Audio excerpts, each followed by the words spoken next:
So a really good exercise just to think through is that assuming you've hired someone and they come in for their very first day, what are the things they are going to do and handle? And whatever comes up will become a process that needs to be created. This sort of changes the view from, well, what are the things I need to train them on or show them or get them an account for, right? Assume that you're not training them or showing them anything. Assume that they just come in and they have a sheet, maybe 10 processes or six or two, right, Mm. to complete for that first day. And then for the second day, third day, so on and so on. So you're almost preemptively planning out a schedule for them to use so that as you decide to hire someone, since you've preemptively planned out these processes that either need to be created or that you have created, you can now interview and screen a lot easier because you're not just screening for skill set or for the role.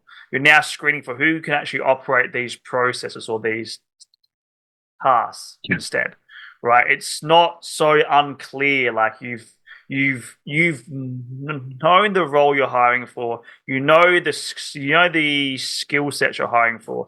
However, there still has to be some element of training and showing them things which suggests that there's no contextual task or process assigned to that role, to that skill set just yet.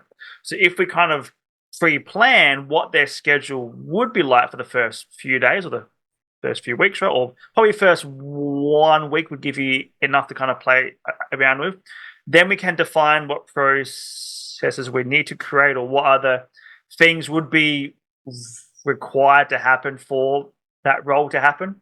And then Mm. ideally we create those processes before we hire so that things are tested, things are operational, there's no room for assumption, interpretation, right? So that as we deploy them into the company, it's not a concern or curiosity of, have we trained them correctly? Are they using their training? Are they the right person? Are they skilled enough, right?